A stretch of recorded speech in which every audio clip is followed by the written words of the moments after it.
အားလုံးပဲမင်္ဂလာပါနော်ဒီနေ့မှာလေကျမလေးဇာတာစစ်လို့ရှိရင်မဟာဘုတ်နဲ့ကိုယ့်ရဲ့ပေါ့နော်မွေးစာတာကလေးကကတစ်ဘယ်နှလုံးပိုင်ဆိုင်ပြီးတော့ပေါ့နော်ဘာတွေအားသာချက်ရှိရဲဆိုတဲ့အကြောင်းလေးကိုလေပြောပြပေးသွားမှာဖြစ်ပါတယ်နော်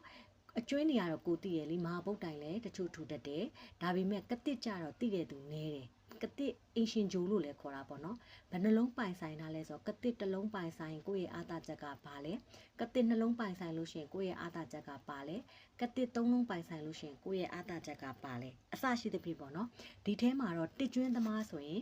ဒီမှာကြည့်လိုက်ကတစ်တစ်လုံးပိုင်ဆိုင်တယ်နော်သူကဒီမှာအင်ရှင်ဂျိုလေအင်ရှင်ဂျိုကတစ်တစ်လုံးဖြစ်တဲ့အတွက်ကြောင့်မလို့ဒါကတော့ဥပဒေသားတွေကိုကျွန်မဒါထည့်ထားတာပေါ့နော်ဥပဒေသားနဲ့တွက်ချက်လိုက်တဲ့အခါမှာ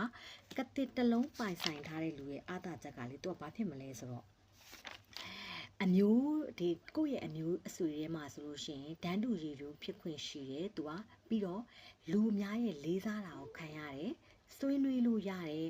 အရေးချင်းအဆင့်တန်းချင်းလဲတူလိုက်မယ်သူကနော်တစ်ကျွန်းသမားတွေရဲ့ကတစ်ပိုင်ဆိုင်မှုရဲ့အားသာချက်လေးကိုပြောပြတာနော်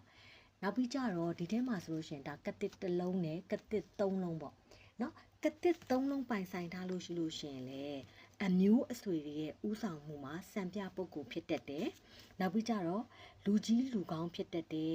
သူကဘာလို့လဲဆိုတက်ကြွနေမယ်စေတနာကောင်းမယ်သားစဉ်မြေးဆက်နာမည်ကျန်ရတဲ့အလုပ်တွေကိုသူလုပ်မယ်တန်မိုးရှိနေထိုင်တတ်တယ်နော်ထင်ရှားကြော်ကြားမယ်လူတစ်လုံးသူတစ်လုံးဖြစ်တယ်နော်ဒီမှာဆိုလို့ရှိရင်ကျမ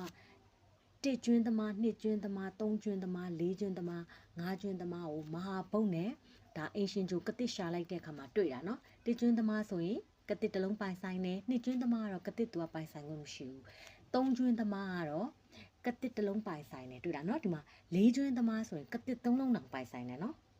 ငါးကျွန်းသမားရဲ့တစ်လုံးမှမပိုင်ဆိုင်ဘူးလေးကျွန်းသမားကတစ်သုံးလုံးပိုင်ဆိုင်တယ်ဆိုခုနပြောတယ်နော်အရန်ကောင်းတယ်ကတစ်သုံးလုံးတောင်ကတစ်သုံးလုံးရထားတယ်ဆိုလို့ရှိရင်အမျိုးအဆွေတွေရဲ့ဒါဥဆောင်တဲ့နေရာမှာပေါ့နော်စံပြပုဂ္ဂိုလ်ဖြစ်တယ်လူကြီးလူကောင်းဖြစ်တတ်တယ်တက်ကြွမယ်စေတနာကောင်းမယ်ပြီးလို့ရှိရင်လေသူကလေဂုဏ်သိက္ခာကြီးတဲ့လူလည်းဖြစ်တယ်ပေါ့နော်တန်မိုးရှိလည်းနေတတ်တယ်ထင်ရှားကြော်ကြားမယ်လူတစ်လုံးသူတစ်လုံးဖြစ်ခွင့်ရှိတယ်ဒါတွေကလေကတစ်ပိုင်ဆိုင်ထားတဲ့ဒါပေါ့နော်အကျွင်းပိုင်ရှင်လေးတွေဖြစ်တယ်နော်6ကျွင်းသမားကတော့လေကျမဆက်ပြီးတော့ပြောပြပေးမယ်နော်နောက်ဗီဒီယိုမှာလေဒါကတစ်နောက်ဗီဒီယိုမှာကတစ်အဟောလေးတွေကိုပြောပြပေးမယ်ကတစ်ကဥပမာပေါ့နော်တနင်္ဂနွေကတစ်ဆိုဘယ်လိုဖြစ်မလဲအင်္ဂါကတစ်ဆိုဘယ်လိုဖြစ်မလဲဒါမျိုးလေးတွေကိုဆက်ပြီးတော့ပြောပြပေးသွားမယ်နော်ကဲနောက်ဗီဒီယိုမှာတွေ့ကြရအောင်နော်ဒါကတစ်လေးတွေရဲ့အားသာချက်ပါဒီကတစ်ကိုကကတစ်ကိုဘလောက်ပိုင်ဆိုင်ထားတယ်ဆိုလို့ရှိရင်ကိုယ့်ရဲ့အားသာချက်ကဘယ်လိုလဲဆိုတာကိုကသိသွားမယ်လीနော်ကဲ